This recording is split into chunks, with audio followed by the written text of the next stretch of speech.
I was wondering if it's worth to spend money on higher levels of fighter gear, or instead buy some more ships, because the price increase doesn't seem to be in relation to the performance increase.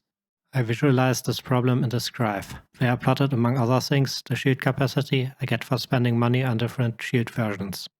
To test the performance of different versions of the same fighter type, I set myself a budget of 12.5 million credits, bought differently geared Gs, and let the AI fight with them against 31 Xenon Ms. In the aftermath, I watched out for how many ships I lost and how many I could destroy, especially the ratio between lost and used ships is an easy way to compare all setups since it represents the lost value. I tested in high and low attention mode.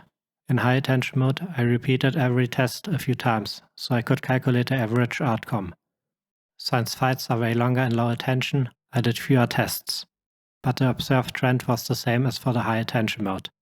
The Xenon Ms I spawned with the mod sheet menu, because it allows to create a consistent and protected test environment.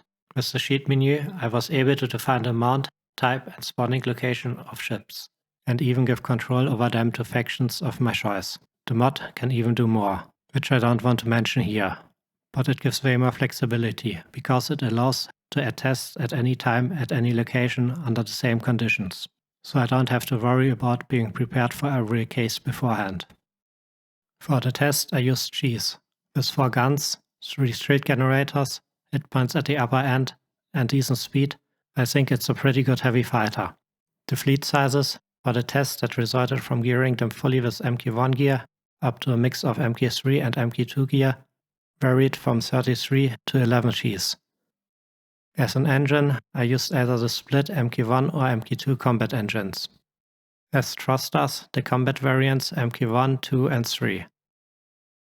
As weapons, I used Mk1 or Mk2 pulse laser. In the shield slots, I used Celadi shields up to the Mk3 version, because they have the most shield capacity. So far, I think it's more important than the recharge delay, which ranges from 30.9 to 8.9 seconds on the different faction versions. These delays might be too long in the heat of a fight to trigger the recharge, and therefore more hit points might be more important, but this is something for another time to find out.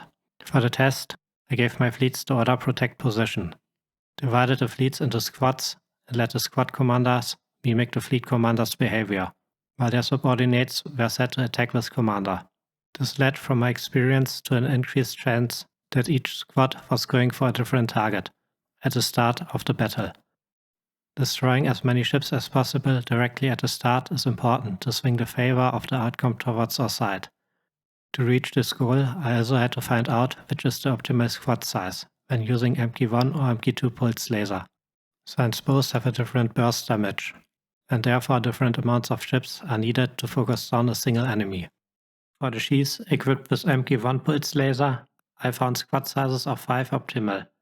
If Mk2 pulse laser were used, I found squad sizes of 3 optimal. When setting up fleets according to these findings, and I couldn't divide the ships into the optimal squad sizes, I created some with 1 more ship or an additional squad with fewer ships.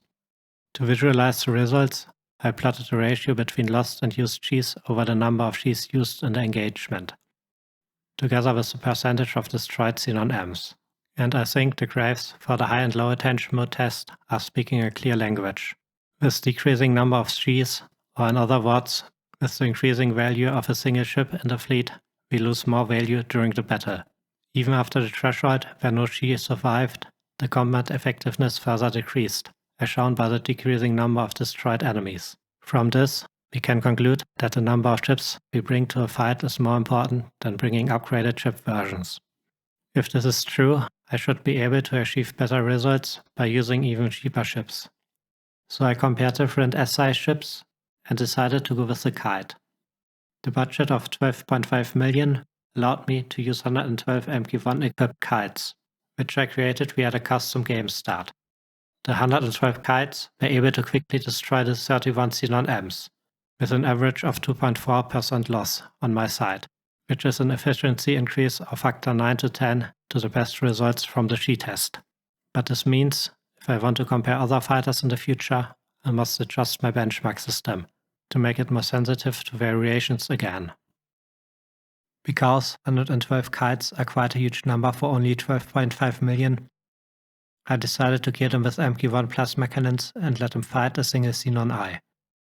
Because Mk1 plasma cannons are cheaper than pulse laser, I could afford 190 kites this time.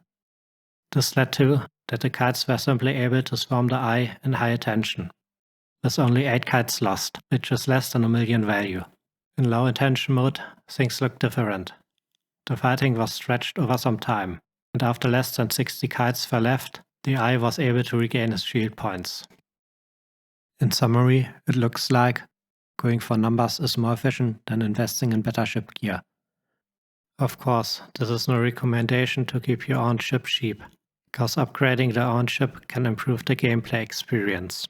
With the plasma cannon kites, I also showed a very cheap way to deal with larger targets, but keep in mind that there could be better performing ships than the ones used in this test. If I can find better performing ships in the future, I'll let you know. If you would like to have some things tested, write it down in the comments and I will come back to it. But for now, until next time.